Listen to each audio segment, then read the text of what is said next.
How election are held in India. इस चीज़ को समझने के लिए कि इंडिया का इलेक्शन सिस्टम कैसा है और हमारा इलेक्शन डेमोक्रेटिक है या नहीं, यहाँ पे एक एग्जांपल दिया गया है कि इंडिया में कैसे इलेक्शन होता है। तो लेट्स सी।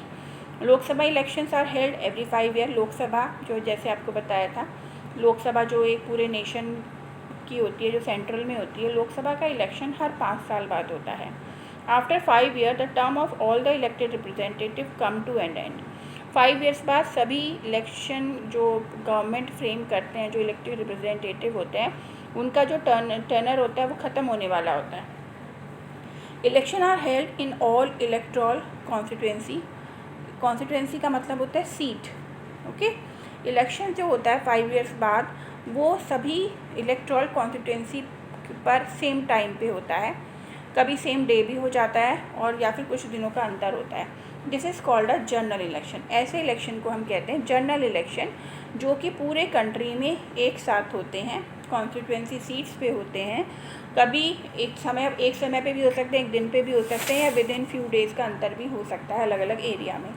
ठीक है, नेक्स्ट है हृदय पूछता है ये या what is by election. By election क्या होता है? तो बाई इलेक्शन को भी समझ लीजिए। हमने जैसे बोला कि 5 साल का जो लोकसभा का टेनर होता है, लेकिन कई बार 5 साल से पहले ही इलेक्शन हो जाते हैं, तो उसे हम बाई इलेक्शन कहते हैं। टीचर कहती है some time election is held only for one constituency to fill the seat lying vacant by death और रेजिग्नेशन ऑफ ए मेंबर। कई बार किसी कॉन्स्टिट्यूंसी में, यानी किसी सीट पर कोई सीट खाली हो जाए, किसी पर्सन की डेथ हो जाए, या सीट किसी वजह से उसके रिज़ाइन देने से उस मेंबर के सीट खाली हो जाए, तब इलेक्शन सिर्फ एक सिंगल सीट के लिए, जहाँ पर वो पोस्ट खाली रह गई है, उसके लिए जब इलेक्शन होता है तो उसे कहते हैं हम बाई इलेक्शन। ठीक है, what are electoral constituency. Electoral constituency क्या होता है, यहाँ तक पढ़ेंगे हम आज। तो इलेक्ट्रल कॉन्स्टिट्यूंसी क्या होता है? In our country we follow an area based system of representative. हमारे कंट्री में एक area based system of representative follow किया जाता है। इसका मतलब है the country is divided into different area for the purpose of election. पूरे कंट्री को अलग अलग एरिया में डिवाइड कर दिया जाता है इलेक्शन के पर्पस के लिए। These area are called electoral constituency. ये जो डिफरेंट एरियाज़ हैं, इनको हम कहते हैं इलेक्ट्रल कॉन्स्टिट्यूंसी।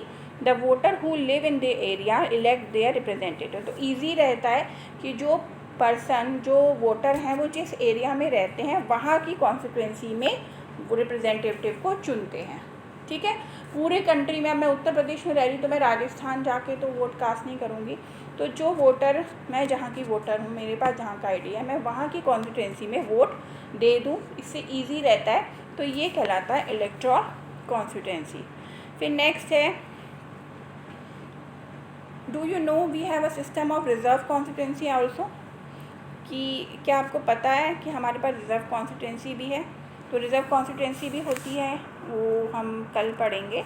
मतलब जो चीज़ रिज़र्व सीट किसी के लिए रखी जाए उसे रिज़र्व कॉन्स्टिट्यूंसी कहते हैं। इसको डिटेल में हम कल पढ़ेंगे।